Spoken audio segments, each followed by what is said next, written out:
7 November ही तारीख लक्षात ठेवा बरं का, कारण एप्रिल, ऑक्टोबर, डिसेंबर या महिन्यांमध्ये जरी आपण डॉक्टर बाबासाहेब आंबेडकरांच्या अधिक जवळ असलो तरी 365 दिवस बाबासाहेब आपल्या मनामध्ये असतातच. पण त्यातल्या त्यात 7 नोव्हेंबर हा दिवस महाराष्ट्र शासनाने अधिकृतरित्या डॉक्टर बाबासाहेब आंबेडकर यांच्या नावाने विद्यार्थी दिन म्हणून साजरा केला जावा असं सांगितलंय. का बरं महाराष्ट्र शासन असं म्हणत असेल?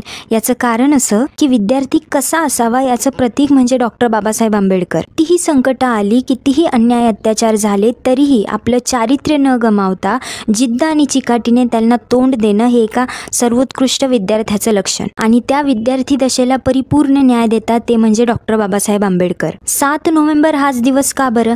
कारण 7 नोव्हेंबर 1900ला डॉक्टर बाबासाहेब आंबेडकरांचा प्रवेश साताऱ्याच्या प्रतापसिंह हायस्कूलमध्ये झाला. शाळेकडे वळणारी बारक्या भिवाची ती पावलं म्हणजे साधीसुधी नव्हती. ती एका नव्या क्रांतीची, नव्या युगाची सुरुवात होती. शाळेच्या वर्गाबाहेर बसून शिकणारा विद्यार्थी, पाण्याच्या एका घोटाला तरसलेला विद्यार्थी ते अमेरिकेच्या कोलंबिया विद्यापीठातला सर्वोत्कृष्ट विद्यार्थी, हा प्रवास म्हणजे साधा सुद्धा प्रवास नाही बरं का. हे टाकीचे घाव सोसल्यानंतर या विद्यार्थ्याने भारतीय संविधानाची मूळ रचना न्याय, समता आणि बंधुता या तत्वांवर का केली याचे प्रकर्षाने जाणीव होते. 27 ऑक्टोबर 2017 रोजी जारी केलेल्या महाराष्ट्र शासनाच्या शालेय व क्रीडा विभागाच्या या GR मध्ये असं नमूद करण्यात आलंय की 7 नोव्हेंबर हा डॉक्टर बाबासाहेब आंबेडकरांचा शाळेत जाण्याचा दिवस विद्यार्थी दिवस म्हणून शाळा आणि महाविद्यालयांमध्ये साजरा केला जावा आणि त्यासाठी विद्यार्थ्यांच्या कलागुणांना वाव देणाऱ्या निबंध लेखन, वाचन स्पर्धा, गायन स्पर्धा,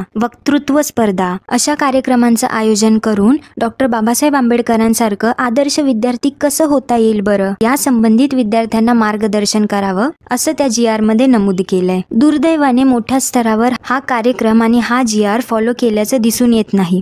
पण त्यातल्या त्यात 7 नोव्हेंबरच्या आधी जर तुमच्यापर्यंत हा व्हिडिओ पोहोचला तर आपल्या सोसायटीमध्ये नजीकच्या विहारांमध्ये जाऊन छोट्या कार्यक्रमांचं आयोजन करून या दिवसाचं महत्त्व काय आणि विद्यार्थी नेमका कसा असावा याबद्दल जागृती नक्कीच करू शकतो. त्यामुळे 7 नोव्हेंबरच्या आत हा व्हिडिओ जास्तीत जास्त लोकांपर्यंत कसा पोहोचेल याची जबाबदारी मात्र आता तुमची. व्हिडिओ कसा वाटला हे मला कमेंटमध्ये सांगायला विसरू नका आणि चॅनलला सबस्क्राईब नक्की करा.